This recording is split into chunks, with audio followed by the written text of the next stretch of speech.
Today's story is about a young farmer who falls in love with a girl so captivating that people are willing to give up everything just to spend one night with her. Those who are fortunate enough to spend even a single night by her side consider themselves the luckiest in the world. One day, the farmer boy brings this enchanting girl to his humble home. What happens next changes their lives forever. Together, they embark on a journey filled with unexpected twists and turns, leading to events that no one could have anticipated. Stay tuned to see how their story unfolds. The story begins in the year 1850. In a small town called Rockies in California. In this quaint town lived a stunningly beautiful girl named Angel. But Angel was no ordinary girl. She was the kind of woman for whom men were chosen through a lottery to spend just one night with her. It was a privilege that many longed for, and whoever's number came up considered himself the luckiest man alive. This was the world Angel knew, a life surrounded by desire and envy. And it was in this world that a young farmer boy would soon cross her path, setting in motion a tale unlike any other. We now see Angel, looking helpless and miserable. Her thoughts drift back to her childhood, to a time when she lived with her mother, Nina. She remembers the day she was filled with joy because her father, Alex, was coming to meet her for the very first time. But when Alex arrived, he barely acknowledged her. Coldly, he asked her to leave the room. Once alone with Nina, his words were harsh and unforgiving. "You're just living in my house, but I never married you, nor will I. I told you I don't want this child because she is illegitimate." Nina's face turned pale with anger, but before she could respond, Alex's rage exploded. He beat her brutally before storming out, leaving pain and chaos behind. Outside the room, little Angel had heard everything. Her heart shattered as she realized the cruelty of the man she longed to call father. Tears streamed down her face as her mother emerged, trying to hold back her own sorrow. Nina embraced Angel tightly and whispered, "It's not your fault, my love. I cherish you more than anything in this world." Those words offered a small comfort, but the pain of that day would stay with Angel forever. A few days later, Nina receives a letter from Alex. His words are cold and final. He informs her that he has closed all doors for them, sold the house, and has no intention of ever seeing them again. Devastated and with nowhere to go, Nina gathers her belongings and leaves the house with her young daughter Angel. Desperate to survive, she visits a jeweler named John, hoping to sell her jewelry. But when she shows him the pieces, John examines them and shakes his head. "These are fake," he says bluntly. "They have no value." Nina's heart sinks, but then John looks at her with a calculating gaze and adds, "But you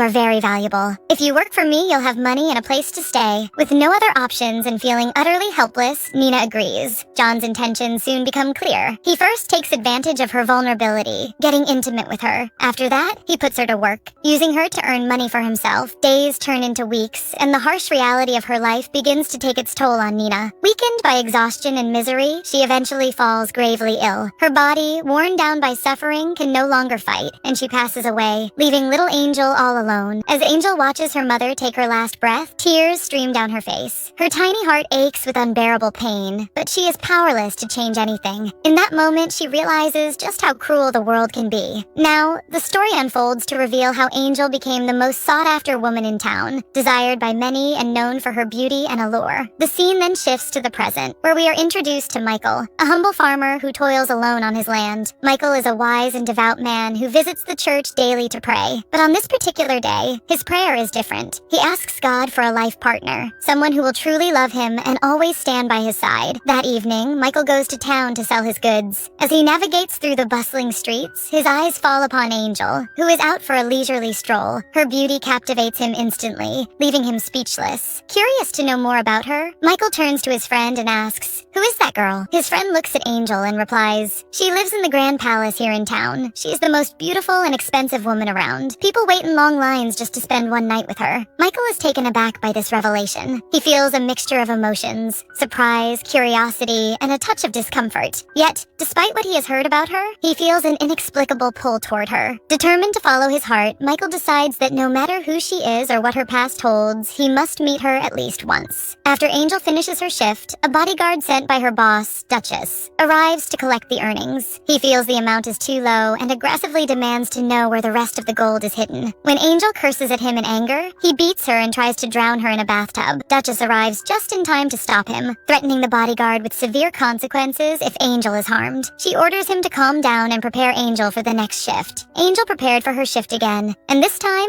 Michael came to meet her. He was different from the others. He wasn't there for the usual reasons. He introduced himself as a farmer who worked on his land, not a man of the city's temptations. He proposed marriage to her, offering a life together. Angel, however, dismissed him, laughing at his offer. She had heard such proposals many times before, and none of them had ever meant anything. Michael's time ran ran out, and Angel had to send him away. The next day, Michael returned, this time paying double to see her again. His words were filled with sincerity as he confessed his love at first sight and asked her to come with him, to marry him, and be together forever. But Angel, still skeptical, told him he was wasting his time and money. She could never be his. Not forever. As Michael's time ran out once more, the bodyguard returned to take him away. Michael, deeply pained, questioned Angel. Unable to understand why she chose to remain in such a harsh life, he wondered if she had no feelings at all, no love for him. In a moment of vulnerability, he kissed her gently and asked, "Can't you feel my love for you?" Angel, unaffected, responded coldly. She didn't love him, nor did she want to marry him. To her, he was nothing more than an ordinary farmer. His heart shattered at her words, and silently, he walked away. The scene then shifted to Angel's childhood. After her mother's death, John, the jeweler, took her to another city with the intent to sell her. Upon arriving, Sally, a worker at the establishment, pleaded with John to take Angel elsewhere, sensing the danger. But John ignored her pleas and brought Angel to the boss's room. When the boss, Duke, arrived, John handed Angel over, demanding payment. But Duke, without hesitation, signaled his men, who killed John. Terrified, Angel watched in horror as Duke calmly declared that she would now work for him. From that moment on, Angel was trapped in his grasp, forced to live under his cruel control. As Angel grew older, Duke continued to force her into this life, and over time, she lost all fear, believing that all men were the same, yet she still felt helpless. One day, Alex, unaware that Angel was his daughter, arrived. When he took her to his room, she revealed the truth. This revelation made Alex realize that his own actions had ruined his daughter's life, and in guilt, he took his own life. Meanwhile, Sally, a compassionate woman, helped Angel escape by giving her money. When Duke found out, he furiously had Sally killed. Angel, now free, boarded a ship to leave the city. On the ship, she met other girls, but upon reaching the new city of Rockies, they betrayed her, beating her up and stealing her money, leaving her unconscious. A woman named Duchess found Angel and took her to her palace, where she put her back into the same line of work. Back in the present, Angel falls ill. Feeling weak as she reflects on Michael, she decides to leave this life behind. Having saved up her money with Duchess, she goes to ask for it. Duchess questions her, wondering what Angel would do outside when she has food, clothes, and shelter with her. But Angel is resolute and demands her money. Duchess becomes angry and refuses to give her anything. The confrontation escalates, and Duchess orders her men to teach Angel a lesson. They brutally beat her. That night, Michael has a nightmare about Angel, sensing that something terrible is happening to her. The next morning, he rushes to the palace and finds Angel in a terrible condition. Enraged, he confronts Duchess, demanding to take Angel away. Duchess responds coldly, saying Angel is in her debt and cannot leave until it is repaid. Hearing Duchess's refusal to let Angel go, Michael offers 3 times the amount owed for her debt. He then gives Angel his mother's ring and asks her to marry him. Angel, though, replies that she will repay him for his kindness once she's better, but she will never become anyone's slave through marriage. Michael laughs, assuring her that marriage isn't slavery. He then offers her some clothes, which Angel notices might be his wife's. Michael explains they were his sisters, who had passed away a year ago, and now he lives on the farm with his friend Paul, though Paul is currently away in another city. Despite her poor condition, Angel attempts to get up, but she falls. Michael takes care of her, and over the next few weeks, Angel gradually recovers. One night, she tries to repay Michael's kindness with intimacy, but he refuses, stating that it wasn't why he saved her. During their conversation, Angel reveals her childhood, explaining that her mother prayed to God, but still suffered a life full of hardship, leading her to lose faith. The next morning, as Michael works on the farm, Angel offers to help him with the tasks, though she admits she can't handle the responsibilities of a wife. Michael agrees, and over time, he teaches her various tasks like collecting eggs, raising hens, and fishing. Angel begins to enjoy this new life. One night, Michael wakes Angel up and takes her to a hill to witness a beautiful sunrise. He expresses his desire to give her a life as vibrant and colorful as the sunrise. Angel, however, warns him that if he knew the truth about her past, he would hate her. Michael reassures her that her past wasn't her choice, and now she has the freedom to choose the life she wants. Angel, still confused, wonders why she's here, and Michael explains he's been waiting for her to feel it in her heart. After a heartfelt moment, they kiss and return home. Back at the house, they become intimate for the first time, sharing a tender and fulfilling moment. The next day, Paul arrives from his trip to another city. He and Michael catch up, and Michael reveals that he got married. When Michael introduces Angel to Paul, he immediately recognizes her but says nothing. Later, after Michael leaves, Paul privately tells Angel that he knows exactly who she is and what her past work entailed. He believes Michael deserves a good wife, not someone like her. Angel responds to Paul, telling him that Michael accepts accepted her for who she is, knowing everything about her past, and he needs to do the same. Paul disagrees and confronts Michael, calling Angel a bad woman and speaking ill of her. In retaliation, Michael punches Paul and says that if Paul considers him a brother, he must also consider Angel a sister. Michael then apologizes and offers Paul a chance to start a new life by going to the city and starting a new business, just like before. The next day, Michael talks to Angel about Paul leaving for the city, and then confesses his desire to spend his life with her, to have children and be happy together.